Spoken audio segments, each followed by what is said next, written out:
Ողջույն արգելիներս, այսօր Հարություն Սահակյանի հետ կզրուցենք մեր ամենաարդիական թեմաներից մեկը կզրուցենք եւ կբարձրացնենք։ Մեր հասարակական քաղաքական կյանքում քննարկում են հարցերի մի ստվար խումբ, որոնք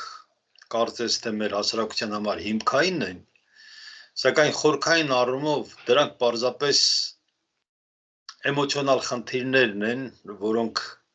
բարձրացնելով ինքը բարձրացնողն անձամբ փորձում է ձերբազատվի իր ներսի կուտակված ինչ-որ նյութերից եւ հասարակությանն էլ ցույց տա, որ ինչ-որ ինքը բարձրացրեց հասարակության համար շատ կարեւոր են։ Գուցե եւ կարեւոր են, գուցե եւ։ Բայց հայ ժողովուրդը Հայաստանից դրա համար չի արտագաղթում։ Հայ ժողովուրդը դուրս չի եկել Հայաստանից նրա համար, որ մեկի կաբլուկները երկար են կամ փեշը կարճ են կամ մազերը բիգուդինով են փաթաթած կամ փաթաթած չի։ Հայ ժողովուրդը դուրս է գալ շատ կոնկրետ խնդիրներ ունի, որ չի կարողանում լուծել։ Դրան մենք ասում ենք սոցիալական խնդիրներ։ Երբ որ տարիների ընթացքում երկրում չի լուծվել ֆունդամենտալ հարց եւ քույտը զրուցում ենք, ասեցի, հայտնի չի Հայաստանում գյուղացին ով է, քաղաքացին ով է։ Եվ սոցիալական անհասկանալի իրավիճակում մարդիկ չեն կարողանում իրենց տեղը գտնել։ Խորհրդային միության ժամանակ գյուղում մեծացած մարդը, ով ստանում էր բարձրագույն կրթություն, նա աշխատանքի տեղ ուներ գյուղում, վերադառնում էր գյուղ։ Ես ինքս մեծացել եմ գյուղում, կրթվել եմ Երևանում, ստացել եմ բարձրագույն կրթություն, հատուկ մենք Երևանում տուն ունեինք մեր Բրյուսով ինստիտուտի հենց անմիջապես հարևանությամբ։ Մենք խնդիր չունեինք Երևանում մնալու, չմնալու, մենք չենք մնում Երևանում։ Մենք գնում ենք գյուղ։ Կոմֆորտնի էր գյուղում։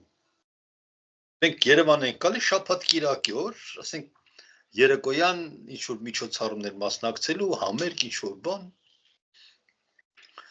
Այդպես էր անցնում։ Հիմա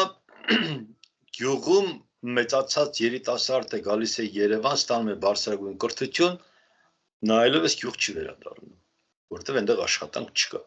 Սա է սոցիալական փաթեթի մասին ես ուզում խոսենք, որտեղ մենք երկու սերունդ ենք, տարբեր սերունդներ։ Ես մեծացել եմ այն միջավայրում, որտեղ ես պետք է կրթվեի եւ պետք է վերադառնայի, ասենք, գյուղ, այնտեղ ապրեի, աշխատեի, դու ծնվել ես գյուղում, մեծացել ես եւ այդ իրականությունը քեզ թույլ չի տվել, որ դու ապրես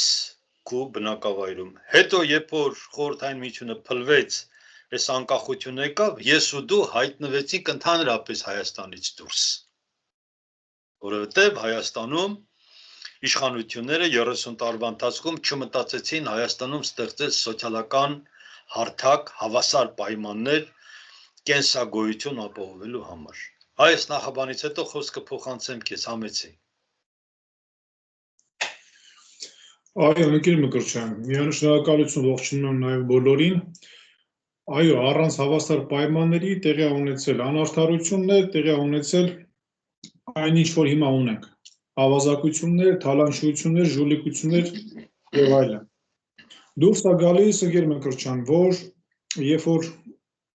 ժողովուրդ ունենա հավասար պայմաններ աշխատելու եւ հավասար իրավունքներ, ոնց որ եւ իրավական տարածքից այդպես է, իրավունքների համար հավասարապես բոլորը հավասար իրավունքներ ունեն։ Մեծագույն խնդիրը այսօր, նաեւ եթե երիտասարդության տարածքից նայենք, հենց կացության հարցը, կացության համար առաջին մեկ կացության հարցը, ես բազմաթիվ երիտասարդների հետ խոսում եմ, իմ անգամ հասակակիցների հետ,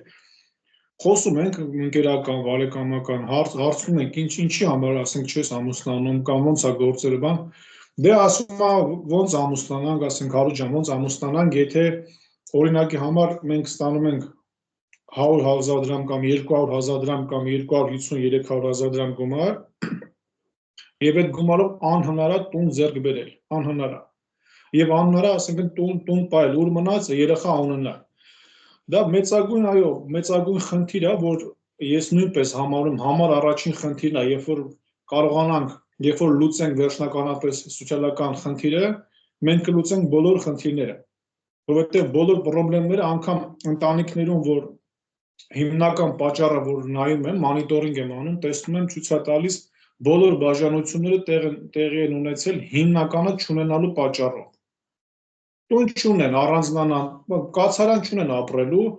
այս մի բան չկա, ուտելու էս չկա, այն չկա, ու տենց հոգսեր, ու չեն դիմացել բաժանվել են։ Ու տենց շատ, դա համ մեր երկրում է, համ երկրից դուրս է, մեծագույն պրոբլեմա է, էլի։ Ես միանշանակ կողմ եմ, ես նույնպես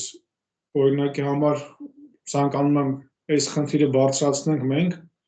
որ ամենաառաջնայինը, որ պետք է հիմա մեր երկրում Հայաստանում խնդիրը լուծվի, դա հենց այդ խնդիրն է։ Աշխատանքները ընկեր Մկրտչյան, Հայաստանում բառի ծուղ իմաստով լիք շատ կան, բայց դրա դիմաց վարձատրությունը գրոշներ է։ Օրինակի համար Հայաստանը հարուստ է, ինչով։ Բանջարեղենով հարուստ է, գյուղմթերքով հարուստ է։ Շատ հարստություններ կա, որ անգամ թափվում է տակը, ծառերի պտուղներն էլ եւ այլ թափվում է տակը, բայց մյուս մարզերում այդ պտուղները չկա էլ որ ուտեն։ Այսինքն միտեղ լճացում է, թափում են, մյուս տեղն էլ ոնց որ ասած չկա։ Պրոստը չկա։ Ես հիմա խոսքը փոխանցեմ քեզ, հաջորդի շարունակեմ։ Շնորհակալ եմ։ Ոնց եմ ես խնդիրին վերաբերում։ Ուրեմն այդ գարշելի սովորույթը մեր իրականության մեջ, երբ որ մեկը ձգտում է իշխանություն վերցնելու, որպեսզի իր անձնական խնդիրները լուծելու, չենք կարողանում դրանից ազատվել։ Եվ ամբողջ ցավը կայանում է նրանում, որ մենք ապրում ենք այդ միջավայրի մեջ, որտեղ ինքներս ձգտում ենք ունենալ հասարակության մեջ որևէ դիրք, եւ առաջի խնդիրը, որ մենք պարտավորվում ենք լուծել, այդ իրականության մեջ ստատուս ձեռք բերելն է։ Այսպես ձևավորել են մեր հանրությունը։ Հիմա այս խնդիրը հարկավոր է փոխել։ Եթե սա չի փոխվում, ամբողջ Հայաստանի Հանրապետությունում կա 1000 գյուղ, 1000 գյուղերում էլ նույն վիճակն է։ Նույն վիճակ ասելով ես հետևյալն եմ հասկանում, որ գյուղերում սովետական միությունից մնացած այդ ժառանգությունը շարունակվում է այդպես, գյուղերի 90%-ը չունեն սանհանգույցներ, գյուղի 90%-ը զրկված է նորմալ կոմունիկացիաներից, իսկ այն 10% գյուղերը, որոնք որ կա, դրանք էլ այլ սկզբունքներով են կառուցվել կամ ուրիշ հնարավորություններ ունեցել կարողացել են լուծել։ Ուրեմն մարդու համար կենցաղավարական պայմանները գյուղում բավարարված չեն։ Մարդը պետք է անել գյուղի պայմաններում, որտեղ ասենք ընտանիքները ավելի մեծ են, քան քաղաքային բնակավայրերում, այսինքն 4 երեխան, եթե Երևանում 2.5 կամ 1.5 երեխա, ապա գյուղում 3.5 երեխա։ Ուրեմն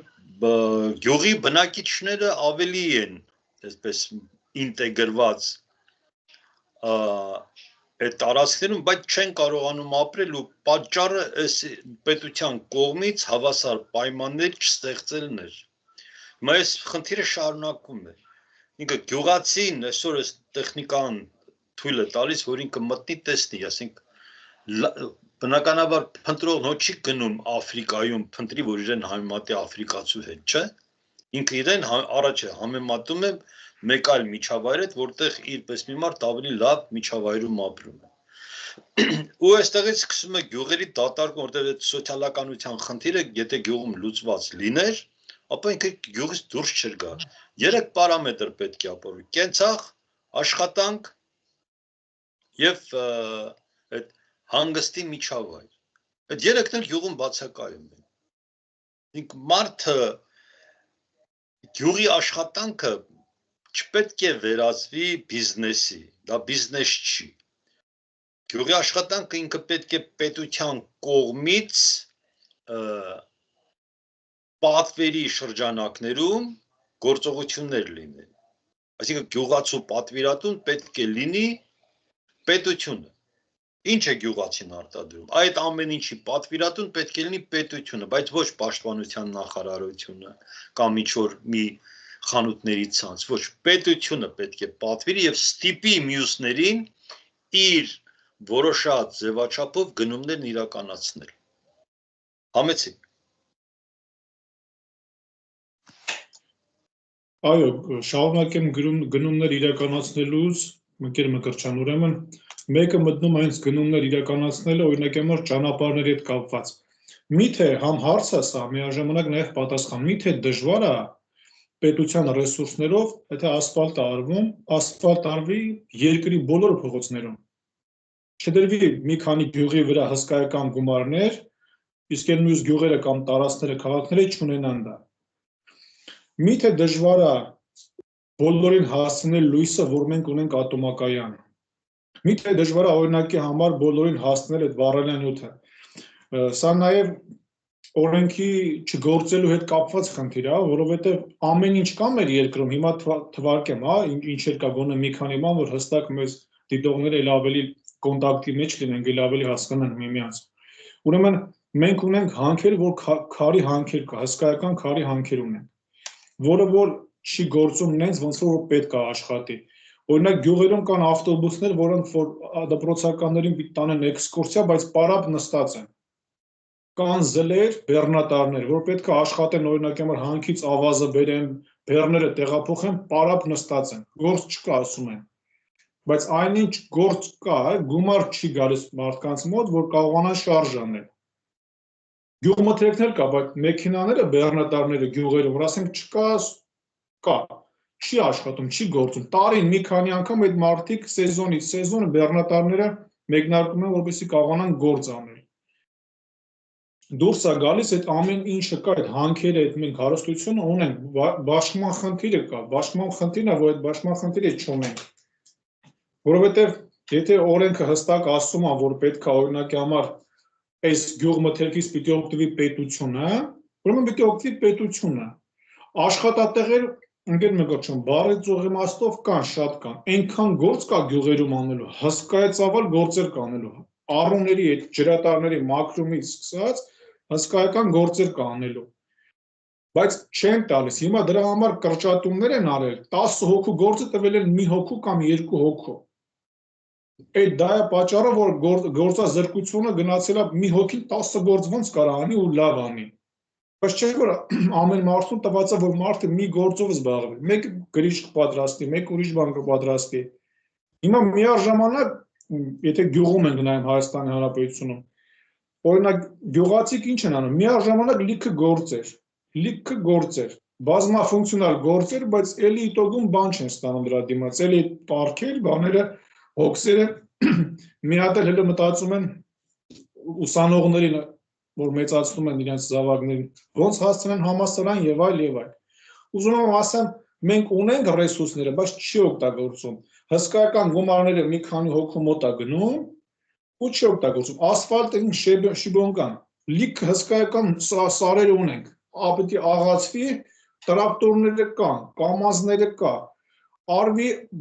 կատոկները կան։ Այդ նույն գործը, որ գալիս են Ռուսաստանում կամ Եվրոպայում են անում, հիմնականը մեր Հայաստանի ժողովուրդը մեծը գալիս են ասֆալտի գործ։ Ինչի Հայաստանում այդ սաղ փողոցները մենք ասֆալտ ենք արել, վերջացրել ենք, բորձուրապատել ենք, պրծել ենք, սաղ լյուքս է մեր մոտ, եկել ենք Ռուսաստան ենք դզում փչում։ Այս իսկ մեծ խնդիրը էլի, մեր գյուղի սաղ փողոցներ լավ, հետո մեքենաները դրանից փչանում են այդ հոսերից եւ այլ։ Սենց հերթով այդ հոսերից գալիս է։ Այնինչ պարզվում է գործերը կան, բայց դրա դիմաց բան չեն տալիս։ Պրոստը Պրոբլեմը տես ինչումն է, ոչ թե ժողովուրդը պետք է ինքը առավոտը վերակենում, ինքը պետք է գնա աշխատանքի եւ ինքը ամսվա վերջում պետք է փող վաստակի կամ փող բերի աշխատավարձ իր ընտանիքը պահելու համար։ Մեր մոտ Հայաստանում այդ գործառույթը գոյություն չունի։ Մեր մոտ այդ ամեն ինչը շատ պայմանականներ են։ Ինքը ամսվա վերջին կարող է փող չստանա, աշխատել չստանա։ Ու որպեսզի այդ խնդիրը լուծվի, այստեղ առաջի գործառույթը պետությանն էր, դրա համար եմ ասում, որ պետությունը պետք է կարողանա իր վրա ֆունկցիա վերցնի եւ հայտարարի սոցիալական արդարություն եւ հավասարություն Հայաստանում։ Եվ պետությունը դառնա առաջի պատվիրատուն Ոչ թե հայտարարեն, որ մենք այսքան նպաստներ ենք տալիս, ինչ ես նպաստ տալիս։ Դու դարձի պատվիրատու այդ գյուղի համար, գյուղում քանի մարդ է նպաստ ստանում։ 500 մարդ է նպաստ ստանում։ Դու դարձի գյուղի համար պատվիրատու այդ մարդիկ մի բան արտադրում են, չէ, գարի, ցորեն, հավ, ձու, ինչ որ մի բան արտադրում են, չէ։ Դու դարձի պատվիրատու, ասեմ, մենք ձեզանից ձու ենք առնելու, փետուր ենք առնելու, չգիտեմ, բուրդ ենք առնելու, ինչու առնելու ենք ձեզանից ձեր արտադրանքը։ Ինչ եք կարող արտադրել։ Այդ ինստիտուտներն ինչի համար են արվում տենց, որ մարդը կարողանա ոչ թե գնա հասնի Երևան, որ դիմի ինչ-որ մեկին, այլ գնա գյուղապետին ասի իմ արտադրանքը սա է։ Այսքան ես հավ ունեմ, կամ այսքան միս ունեմ, այսքան ես ինչ ունեմ, դրանից հետո որ պետությունը որպես պատվիրատող կողմ, այն սովետական ժամանակ օպտ տորկ հասկացողություն կար, մեկ էլ հայկոպ հասկացողություն կար, հայկական կոոպերատիա։ Երբ որ գյուղացիներն իրենց ապրանքը վաճառում են այդ համակարգին, բոլորն էլ իրաց համար նորմալ ապրում են, տենց չէին նեղվում, որ ապրանքը չկա կամ ապրանքը կփչանա։ Ու այս խնդիրը պետությունը պետք է լուծի, այսինքն պլանային արտադրությունը Հայաստանի համար առաջի օրակարգային խնդիրն է։ Հայաստանն ապրում է առանց պլանի, պլան չկա, որևէ մեկը պլանով չի կարողանում իր խնդիրները լուծի։ Փոքր երկիր ենք, եթե այդ փոքր երկրում պլանային արտադրություն չեղավ, մարդը չի կարող ապրի, որտեղ մենք մեր հարևանների հետ եթե նույնիսկ ամենալավ վիճակում է լինենք, էլի չենք կարող, որովհետև փոքր երկիր ենք եւ այդ փոքր երկրում փոքր հողակտորների վրա տված արտադրանք ինքը կոնկուրենտնասպասոբնի չէ, էլի մրցունակ չի։ Ինքը կտուժի միշտ։ Դրա համար պետք է պետությունը որոշի, որ Հայաստանի ներսում հնարավոր է արտադրել պայմանական տարեկան 100,000 տոննա պոմիդոր, ուրեմն գյուղացիներին ասում են 100,000 տոննան մեր առավելագույնն է, եւ մենք գնելու ենք դա ձեզանից։ Այսպես պետք է լինի, որ մարդը չմնա շուկայի պատահականության հույսին։ Շուկանել պլյուս Գերմգրճան, շուկանել ախր հենց է սիստեմը ձևավորված, նախ գիշեր տված է, որ քնեն, ամբողջ գիշերներն է շուկաներում են անցկացնում գյուղացիք մեծ մասը, շուկաներում, անքուն, անդադար, կիսաքնած, բայց մարդկանց հիվանդությունները ինչի համար այդքան, ասենք Հայաստանում աճել է հիվանդությունների թիվը, սա այդ հոգսերից չլինելուց, ստրեսներից, այս մեկը հասցնեմ, աման այս մյուսը ոնց հասցնեմ, բայց այնինչ հնարավոր է մաքսիմում կես տարվա ընթացքում Հայաստանում ապահովել առաջին հերթին բոլորին տներով անխտիր, որովհետև քարերը հսկայական հանքեր կան Հայաստանում, քարերի, հենց մենակ քարերի։ Ռուսաստանում հսկայական հայություն կա, որ վարպետներ են շատ առաջի պերվի կլասի վարպետներ են, տուն սարքելու, կահավորելու, ամեն ինչ հետ կապված, ունենք էլի, այդ այնպես չի, որ ասենք Հայաստանում չկա կամ հայեր չկան, մասնագետները կան, փայտը կա, այնպես չի, փայտներ չունենք, այդ դժվար չի ծառատուն կանել էլի, գյուղ կա, Հայաստանում գյուղ կա, որ ինքը ծառատնկությամբ է զբաղվում, կարա միլիոն հատներով ծառ տնկի, ասենք ամեն սեզոնին այդ միլիոն այնքան ծառ, այնքան անտառ լինի, որ ասելու չի։ Դրանք ուզում ասեմ ամեն ինչը կա, բայց խնդիրը նրանում է կայանում, որ չի արվում, դա չի վերադասավորվում, էլի։ Էս է մեծագույն խնդիրը։ Այո, խնդիրը ոչ թե միայն նրա որ չի վերադասավորում, որևէ մի աշխատանք անելն ինքը կոնցեպտ ունի։ Երբ որ դու տեղափոխվել ես Հայաստանից Ռուսաստան, դու եկել ես որոշակի աշխատանքային փիլիսոփայությամբ, ինչ անել, ինչպես անել։ Դու չես եկել այդտեղ տանջվելու համար, չէ՞։ Եկել ես մի աշխատանք անես, որը քեզ որոշակի հնարավորություն կտա ինչ-որ բաներ հաղթահարելու, ինչ-որ բաներ կարգավորելու ու ինչ-որ մի բաներ, այսպես ասենք, պահեստավորելու, էլի նյութական ինչ-որ մի ռեսուրս։ Հիմա Հայաստանի պարագայում, ասեմ մենք փոքր երկիր ենք, պետությունը ինքը պետք է պլանավորել ամեն ինչը, ոչ թե պլանավորել քանդել, այլ պլանավորել կառուցելը։ Մեր իշխանությունները պլանավորում են ինչպես քանդել։ Հայաստանում կառուցապատման խնդիրը թողված է լոկալ մասնավոր տարածքում, այսինքն մասնավոր բիզնեսի կամ մասնավոր կարողությունների շրջանակներում արվում են շինարարական աշխատանքներ։ 6 տարվա ընթացքում ես չգիտեմ իշխանությունը ինչքան փող են ծախսել, բայց նրանց տված արդյունքը 6 տարվա հետ կապված կոեֆիցիենտը շատ թույլ է, շատ ցածր։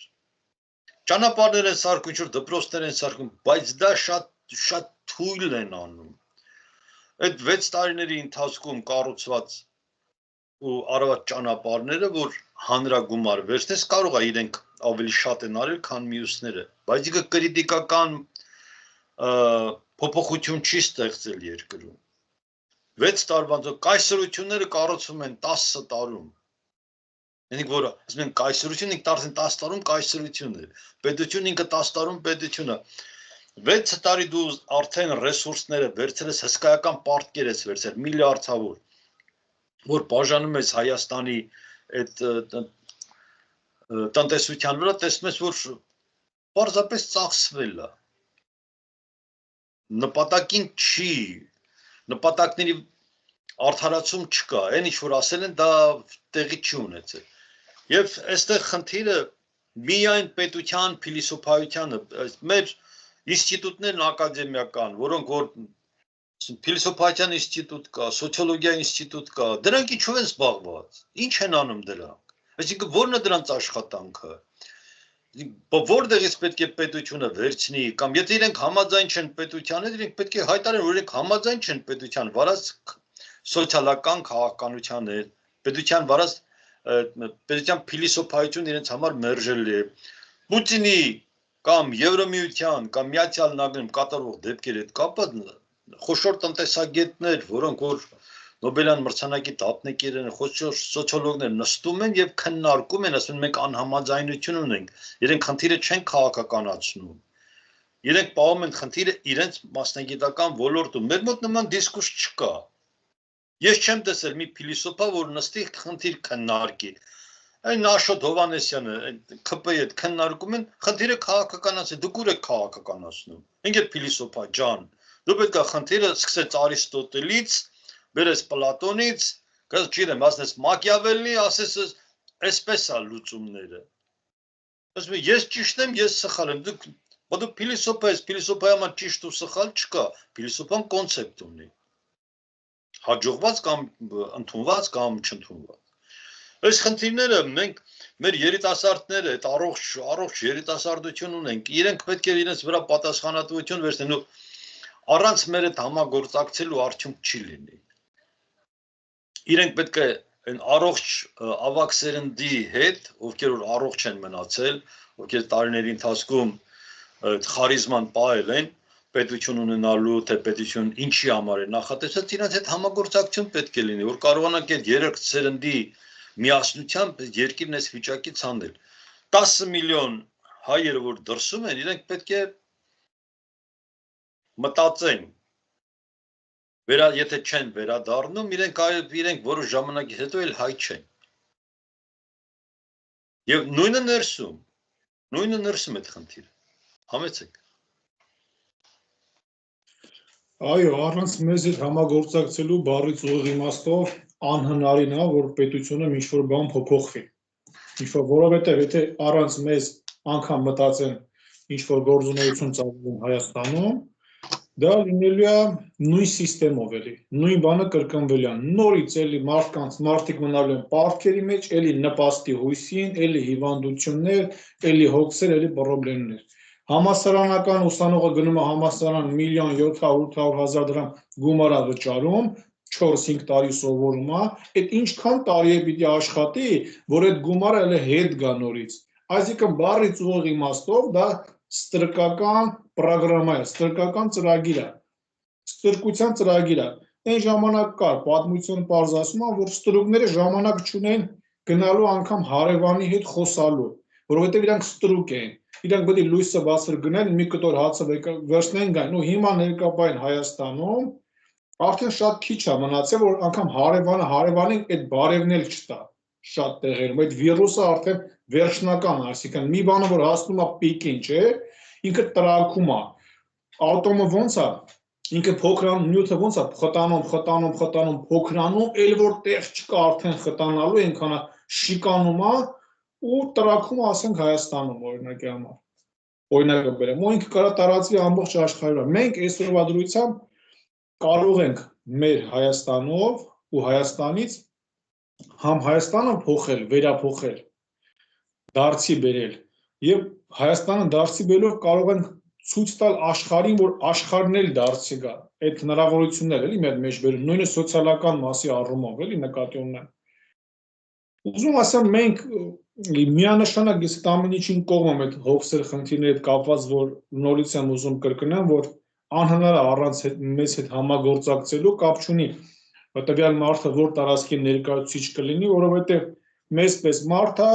բոլորն էլ սնվում են հողից, ես մարդ չգիտեմ, որ սնվի երկնքից, այսինքն մենակ օդով սնվի էլի, սաղն էլ այդ գյուղացին ինչ արտադրում է, գյուղացիք ինչ արտադրում են, այդ միշտ բանջարեղեն են ուտում, նույն լավաշն են ուտում, բոքոննա, մյուս, կամ պանիրն ու կաթը։ Ուզում եմ ասեմ, այո, ընկեր Մկրտչյան, ովքեր որ կլսեն մեզ, որտեղ էլ որ կհասնի մեր ձայնը, թող իմանա, որ առանց մեզ անհնարին է, եթե անգամ էլ մտածեն մեծ խոսում են, այո, մեծ ենք խոսում, փոքր չենք խոսելու, մեծ խնդիր է, պիտի մեծ խոսենք, փոքր ասենք խնդիր չի։ Տես ինչ մեր մոտ հարց առաջացավ, ես շատ եմ սիրում սոցիոլոգիան, ինքը այնքան հետաքրքիր առարկա է։ Ուրեմն, երբ որ դոգը հայհոյում էր, հիմա չի հայհոյում, որտեղ կալանավորված վիճակում է, 300,000 հետևորդ ուներ։ Այսինքն իր կուսակցություն, իր մարդիկ, հիմա ինք չի հայհոյում, այդ իր հետևորդները չգիտեն ինչ պետք է անեն։ Այսինքն հետևորդները դուրս չեն գալիս փողոց, իրենց առաջնորդին, որ իրենց համար էր հայհոյում էլի, չեմ կարծում իր համար մեն հաճել էր այդքան հայհոյելը, բայց ստացվեց որ ինքը սկսեց հայհոյել, հանրության այդ ստվար հատվածը ասեց օքեյ, դե լավ է, ինքը հայհոյում է, ախ ինչ լավ է հայհոյում, հիմա վեր կացեք ձեր առաջնորդին դու օգնեք, բայց իրենք կալանավորել են։ Այսի մի տարբերակ, երկրորդ տարբերակը Այն մյուս խումբն էլ, որ ինքը զենքը ձեռքին գնացել էր հայրենիքի պաշտպանության ու իրենք տարիներով կռվել են, զոհ են տվել, ցցուն օրինակները շատ են։ Պավլիկը ձեռնամեղով նստել է։ Այդ մարդը ամբողջ կյանքում Արցախի համար կռվեց, դուրս եկան այդ ՊՊՑ գունդը գրավեցին, ցես մարդուն տարել են, նստել են, էլի մարդիկ կան այդ թեմայի հետ կապված նստած։ Լավ, իրենք ռազմական գործողություններ արել, ասենք ոնց որ Վարուժանն էր ասում, օգտվել են բանի զենքի իրավունքից, անհնազանդության իրավունքից լավ են արել, օգտվել են, նրանք էլ դատել են։ Հիմա մի խումբ էլ կա, Սերոբ Գասպարյանը, այդ տղեն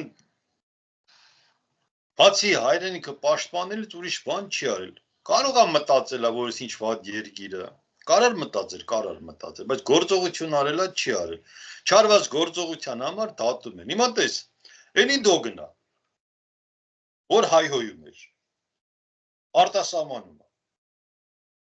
Այսա Սերոբ Գասպարյանն է Հայաստանում։ Ոչ նրա կողմնակիցներն են դուրս գալիս։ Հիմա ստացվում է, որ Հայաստանում այդ սոցիալական ինստիտուտը, այդ փիլիսոփայություն այն աստիճանի է ավերված, որ մնացել է անց հարաբերությունների վրա, պլյուս դրան մնացել է սպառողական տարածքում։ Այսինքն իմ ասածը կամ նրա ասած էսպայն հետաքրքիրը լավ։ Ավել պահանջ չկա։ Բռնել են ոչինչ։ Թող չխոսեր չբռնեին։ Թող հայրենիքի համար չկռվեր, չբռնեին։ Խայտարակություն, այս մենակ մեր երկրում սենց բան կարող լինել։ Մեր հարևան ասեցինը ինքնաթիռը Ավստրիայում էր ընկավ, լավ զենքը դրեց վրան, գնաց այնտեղ դիսպեչերին խփեց, հետ եկավ։ Գնաց դիսպեչերին խփեց, որտեղ երկու ինքնաթիռներ երկնքում խփել են իրար, ընտանիքը զոհվել էր։ Մարդը գնաց այնտեղ ու շատ էլ ճիշտ արեց։ Ոչ, ինքը ցույց չի արել, միտինգ չի արել, չի ասել, իմացանք, որ գնաց խփեց այնտեղ, Հետո դատել են, սենց ա եղել։ Դատելու հետ կապված, այո, հիմա շատ մարդկանց են դատել ինչի համար, այնինչ որ իրենց պետքա դատեին առաջին ընկեր Մկրտչյան, նրա համար, որ ոչ մի օրենք այնպես չի արվել, որ օրենքը գործի։ Երբ որ օրենքը նենց անեին, որ գործեր, ոչ բանտեր կլիներ, բանտերի կարիք կլիներ, օրինակի համար, այդ վթարների հետ նույնը կապված, որ փոսեր կա, բաներ կա, խնդիրներ առաջանում ընդես, նույնը հիվանդությունների, եթե օրենքը գործեր, բանտի կարիք էլ չէ լինի։ Իրանք պիտի դատեն, որ օրենքը իրանց համար չի գործում։ Իրանք պիտի իրաց դատը տենան, որովհետև եթե մենք խոսում ենք սոցիալական արդարություն պետքա լինի, ուրեմն պետք է այդ արդարությունը գործի բոլոր ինստիտուտներում, բոլոր բնագավառներում, այսինքն նոր համակարգի մեջ այսպես է լինելու ցիկլը սենց է, որ համաներում պետքա լինի բառից ուղիղ իմաստով բոլորին անխտիր վերջին հնարավորությամբ։ Այսինքն որպեսզի այդ բանտային սիստեմը ինքը ոչնչանա, եթե այդ բանտային սիստեմը չոչնչացավ, ինքը ոնց որ ասած հանցագործությունների ծննդատունը լինի, հանցանքների, վախերի ծննդատունը լինի, նույն այդ հիվանդանոցները ոնց որ հիվանդությունների ծննդատունը լինի, դրանք արհեստականորեն աճեցված երևույթներ են, արհեստականորեն, ասենք այդ ցեղերի մեջ մարդիկ, երեխա են ունում, անտառի մեջ, օրինակ, իրենց ոչ մի հիվանդ բան չի գալի, պապազում են կամ պարկում են, վсё, երեխան ունենում են ու պոպոգի պես առողջ երեխեք են լինում։ Հիմա արհեստականությունը ահավոր է, դրա համար հիմա արհեստական ծաղիկներ, արհեստական էս, արհեստական են, արհեստական, բայց բնականը թողած էլի։ Դրա համար մարդկանց իմունիտետը այսօրվա դրությամբ ընկել է կոմունիստի ժամանակ մեր պապերը որ պատմեին, չէ՞ իրան։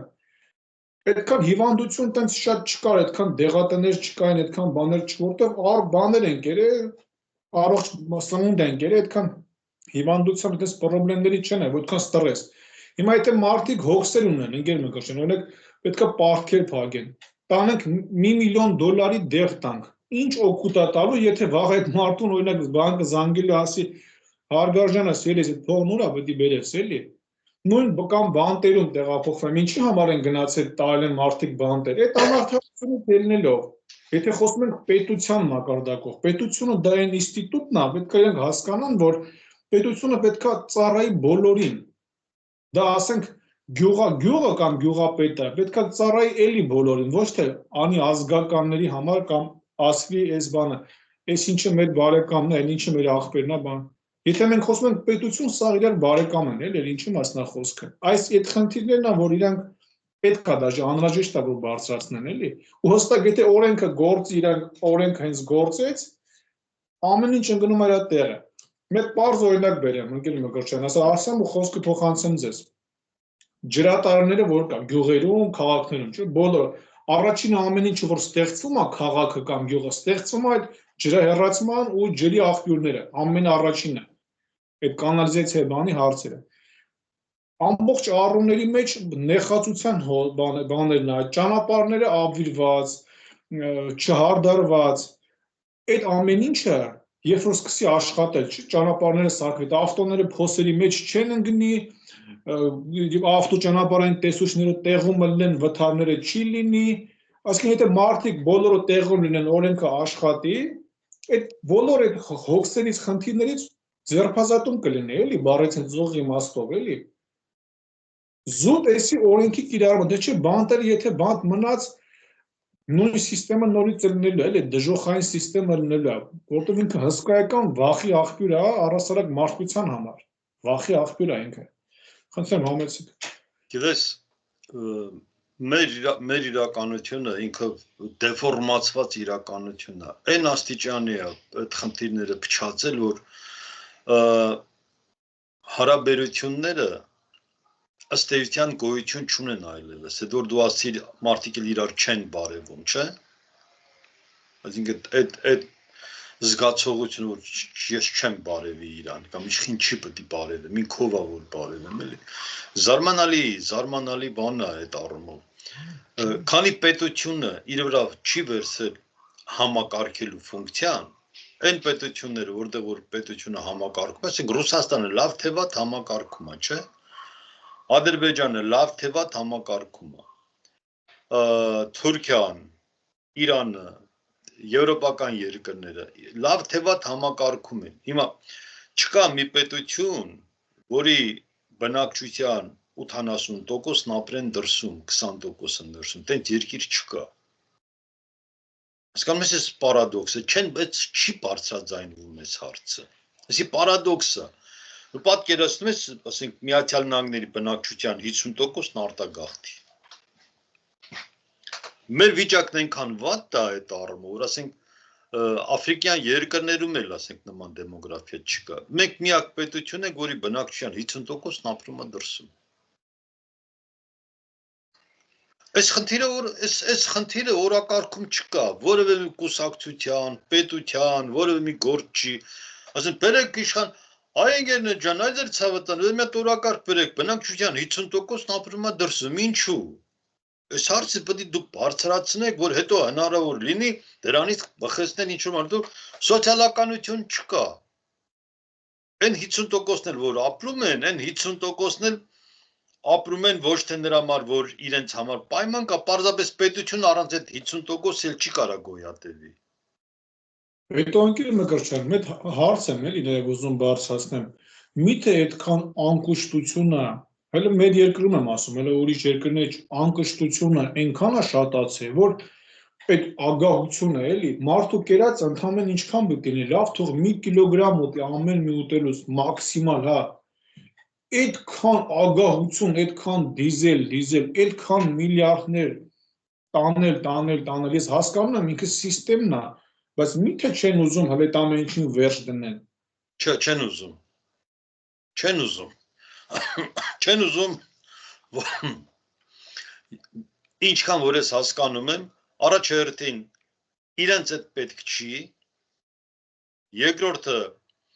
իրենք այդքան գիտակցություն չունեն, իրենց կողքերում չկան մարդիկ, ովքեր տիրապետում են այդ ինստիտուցիոնալ փոփոխությունները բերելուն, եւ ամենակարևորը որևէ մեկը չի գալիս ծրագրով, մենք 4 իշխանություն ենք ունեցել, չէ՞։ Խորհրդային միության իրավահաջորդության հիմքով եկել են կառավարում են, ով ինչքան փչացնի։ Ու հետաքրքիր է, տգեր Մկրտչյան, պարզ մի հատ նյութական օրինակ բերեմ, փչացնելու հետ կապված։ Ծառերը, թութի ծառերը, գյուղեր կա, որ ես անձամբ գիտեմ, տոննաներով, եթե ոչ հարյուրավոր, ապա տասնյակ տոննաներ թափում է տակը։ Պրոստը ինքը հասնում է, թափում է տակը, ոչ մեկ տիրություն չի անում։ Բայց Երևանում են կենտրոններում, ասես մի փոքր զամբյուղը դնում են, մի փոքր, մի քիչ մի այսքան սև թուղթ դնում են, 1000, 2000, ով գիտե 5000 դրամ ծախում են։ Այսքան թուղթը մարդիկ է շատերը անցնելով աչքը մնում է մեջը, բայց դե հիմա ինչի չեն ասում, ախր այս ժողովուրդ թափում է տակը, տիրություն անող չկա, այդ բերքը, բարիքը, բնությունը տվել է ախր։ Ժողովուրդը ինչ անի, որ ասում ես, նայ Գերմանիա մեր քաղաքում ես հատուկ քո համար կնկարեմ գյուղական շուկաները։ Իրենք ամեն օր են ու քաղաքի կենտրոնում։ Եթե որ Հայաստանում ասես քաղաքի կենտրոնում կարան շուկա անեն, կարող է այդտեղ բան անեն, մի 5 մարդ գնդակահար են էլի Հայաստանում, ես ինչ եք դուք ասում։ Ուրեմն ձևը սենց է, քաղաքի կենտրոնում այդ ինստիտուտն հենց է սարքած, ոչ թե կենտրոնական հրապարակը չի, չխառնենք իրար էլի, քաղաքի կենտրոնում, ոչ թե կենտրոնական հրապարակում։ Տեղը հատկացված է, մարդիկ գալիս են իրաց մեքենաներով, ոչ թե մեքենան կանգնեցրուն, դեղ արի բաները, տեղը հաշված է։ Այդտեղ կարա լինի 50 կամ 100 վաճառատեղ։ Այդ 50-100 վաճառատեղը ինքը ռեզերվացիա է անում այդ վաճառողը ամեն տարի։ Ձև աբոնեմենտ ունես դու։ Ու դու գիտես, որ այդտեղ առևտուրը սկսում է առօրվա ժամը 7:30-ին ու ժամը 3:30-ին պետքա վերջացած լինի առևտուրը։ Դու հավաքում ես քո ապրանքն ինչ որ չվաճառեցիր, դուրս ես գալիս, դրանից հետո գալիս են այդ լվացող մեքենաները, այդ ամեն ինչը լվանում, մաքրում են ու գնաց։ Պետությունը հոգացել է, հասկանում ես, ինքը տեղը հատկացրել է, պայմանները ստեղծել է, դու գալիս ես վաճառում ես, ես որ նկարեմ կտեսնես, հավերը բանի մեջ դրած, սետկեքի մեջ դրած փակ էլի, ակլոր, հավ, դրած այնտեղ այնքան մեծ հսկայական ակլորներ են էլի։ Ու ինքը գրած է բան վաճառում եմ ձու գետնի վրա ածած, տենց են գրում։ Հենց մենք էլ ասում ենք քարի հաց, մի քիչ ուրիշ տարածքից է, բայց այս թութի հետ կապված ընկեր մեկը չեմ, որ ասում եմ պետություն ինչի չի ասում, էլի, օրինակ անտառներում էր, Գորիսի օրինակ անտառներում հոներ կա տոննաներով, հոն անտառում ձրի թեերի հետ կապված տեսականիները, այդ խոտաբույսերը, չի ասում են բուժիչ, բան, սարերում տոննաներով կարելի է հավաքել։ Այնքան ռեսուրս կա, որ անգամ ձրի բառը տալիս է, էլի, բնությունը տալիս է, մենք հարուստ բնություն ունենք։ Հիմա Գերմանիայում ասում եք, այնտեղ այնքան է բարձրացել այդ մակարդակը, ճիշտ է, այնց չի, որ իր լրումին է ասը, բայց համեմատական տենդենսով որ նայում ենք, գերակշռում է, էլի, այդ զարգացվածության աճը։ Եթե ասում են գնում են շատ ներողություն, ասում են գնում են քաղաք բանի համար, ցիվիլիզացիոնի տեղ ապրեն քաղաքում։ Հիմա ցույց տամ, որ քաղաքում ցիվիլիզացիոնի բան չկա, նախ այդ ինքնախապեյությունից առաջակարգ դուրս գան նաև։ Օրինակի համար մետրո մուտք գործելուց միտեղ գրած է մուտք, միտեղ ելք։ Կապ չունի, ինքը պաշտոնավոր մարդ է, թե ուսանող է, որտեղ գրած է մուտք չկա, պրոցիվ է գնում։ Բայց որտեղ գրած է ելք, ընդեղից չի գնում, այսինքն խառնում են իրար, դռների վրա նկարը կա, քայլելուց անգամ մեկը մեկի հանդեպ այդ հարգանքի չկա։ Ինչ վերաբերվում է զարգացած քաղաք գնալու մասն է խոսքը, էլի, անգամ քայլելուց իրար վրայով են քայլում։ Մեկը պիտի աչով գնա մի մասը։ Դպրոցում էլ են սովորացնում, էլի, տենց։ Այն մյուս մասը գա ձախով, էլի, որ իրար չբրբրթեն, բան չանեն։ Այս տարական բաները թողած գետնի վրա ներկա։ Գնանք ցիվիլիզովանի քաղաքում ապրենք։ Սրանք սաղ այդ խնդիրներն էլի, չիմացության նաև խնդիրը կա, էլի, բայց Գերմանիայից պետք է օրինակներ պետք է վերցնել, չնայած այդ օրինակները մենք էլ ունենք, պրոստը չի աշխատում ինքը։ Դες մենք պետք է մտածենք։ Ես սկզբից բարձրացրի սոցիալականության խնդիրն, հետո եկա վերջում գիտակցաբար 50% բնակչություն ապրում է ներսում, 50%-ը դրսում։ Պետք է այդ մտավորականությունը, այն մարդիկ ովքեր մտակ են, պետք է հարց տա ինչի է տենց։ Ով է որոշել որ տենց, այսինքն դա պետության իշխանությունների խնդիրն է, դա սոցիալական խնդիր է, արհեստական սարքած ներդրված, պարտադրված, ու դրան պետք է լուծում տա, պետք է գյուղացին ինքը իր գյուղի հետ կապված լինի ոչ թե այն հիշողություններ, այլ ամենօրյա կենցաղավարությամբ։ Սրանք են լուծումները, պարզագույն լուծումներ, մնացածը մեզ խաբել են ընդհանուր ժողովրդին, խաբում են, ինչ հեքիաթ ասես պատմում են։ Բոն, չգիտեմ, հայկական բաները, թռչողափսեներն են, բան, հայկական ինչ-որ պրեպարատներ են, դրանք նախատեսված են հիմարացնելու համար, դրանից գյուղացու վիճակը չի լավացել։ Ռուսական հայտնի հումորիստ կար Ժվանեցկի։ Ժվանեցկին հետաքրքիր հումորներ էր պատմում, սովետական միության մասին էր պատմում, ասում են սովետական միությունը զբաղեցնում է առաջի տեղը նավարտադրությամբ, երկրորդ տեղը ինքնաթիռ արտադրությամբ, չորրորդ տեղը լվացքի մեքենա արտադրությամբ, 5-րդ տեղը հեռուստացույց միացնում ես չի աշխատում։ Խնդիրը շատ բարձր է։ Մի քայլով, ընկեր մենք ասում մի քայլով ամեն պետություն, որ ստեղծվել է, պետություն, կլինի թագավորություն կամ իմպերիա, ինքը ունի մի հատ քայլի տեղ, որ այդ մի քայլով կարելի է այդ ամեն ինչը կործանել, որովհետև ցանկացած պետություն, եթե անգամ շախմատի տարածքից նայենք կամ կայսրության, մեկ-մեկ քայլերով է ստեղծվել, մեկ-մեկ քայլերով։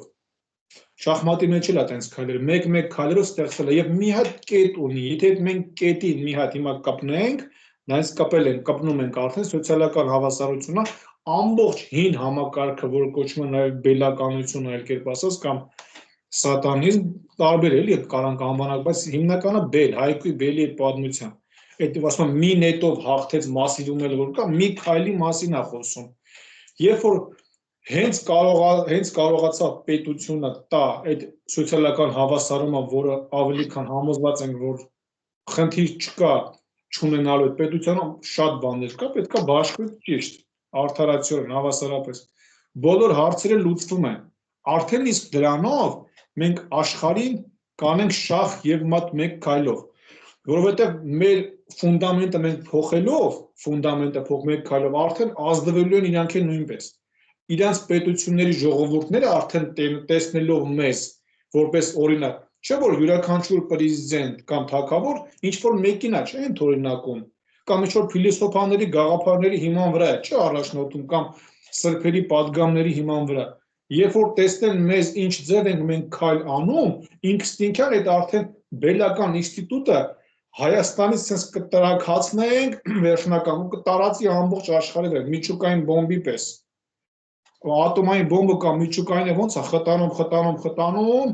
հետո որ պայթում է, նույն ձև ալիքներով հետ է գնում։ Հիմա այդ արդեն պրեսի տակ է, էլի այդ համակարգը։ Ու այդպես մի քայլով կարանք անենք հանգիստ շախումատ այդ համակարգին, ոչ թե ինչ-որ անհատական մարդկանց, այս համակարգին, էլի։ Ովքեր որ կընդունեն այդ համակարգը, անգերմեկրչան նոր համակարգը, բարի գալուց, որովհետև այդ համակարգը ասում է, ովքեր որ դարձի են գալի, բոլորին ընդունում այդ համակարգը, բայց ովքեր չէ, այդ համակարգի հետ իրանք մահանալու են գնան, էլի, բելական համակարգի հետ, էլի։ Շատ լավ, որպես ամփոփիչ, ուրեմն սիրելի ունկնդիրներ, սիրելի լսողներ, դուք մի սպասեք, որ ձեր փոխարեն ինչ-որ մեկը որոշում կկայացնի ու դուք կսկսեք ավելի լավ ապրել։ Այդ դուք ինչքան լավ ապրում եք, դուք ապրում եք ոչ թե նրա համար, որ դուք եք որոշել, այլ որոշել են ձեր փոխարեն։ Որոշել են Ռուսաստանի իշխանությունները, Գերմանիայի իշխանությունները, Ֆրանսիայի, Անգլիայի, Միացյալ Նահանգների, բայց դուք չեք որոշել, դուք որոշել եք պարզապես փոխել ձեր բնակավայրը։ Հիմա հարկավոր է մտածել, հարկավոր ոչ թե բնակավայրը փոխել, այլ հարկավոր է փոխել երկրի սոցիալական վիճակը, բերել նոր փիլիսոփայություն, փառք Աստծո, մենք ապրում ենք բոլորս դրսում, արտասահմաններում, տեսնում ենք, թե լավագույն արդյունքները ինչպես են այստեղ ստանում եւ այդ լավագույն արդյունքների փիլիսոփայությունը կարող ենք հետներս բերել Հայաստան։ Այդ խնդիրները լուծելու համար ես առաջարկում եմ, որ դուք համագործակցեք համայնքական սենատի հետ եւ դրանով կարողանանք մենք բեկումնային փոփոխություն բերել Հայաստանում։ Շնորհակալ եմ այսքանը, եթե բանալնս ավելացնելու համեցի։ Ես նույնպես շնորհակալություն եմ հայտնում ու այո, մեզ հետ միանալով մեզ առաջարկներով մենք այո կբերենք այդ փորձը, կբերենք մեր տեսածները, այդ փիլիսոփայությունը, որը որ մեզ վերազարթոնք կտանի ամբողջական վերազարթոնք, ոչ թե զարթոնք ապրի մի մարզը, այն մյուս մարզերը անկում, չէ, նման բան չի լինելու, էլի։ Շնորհակալություն ընկեր Մկրտչյան, ես այսքանը։ Շնորհակալություն, հաջողություն, մինչև հաջորդ հանդիպում։ Մինչ նոր հանդիպում։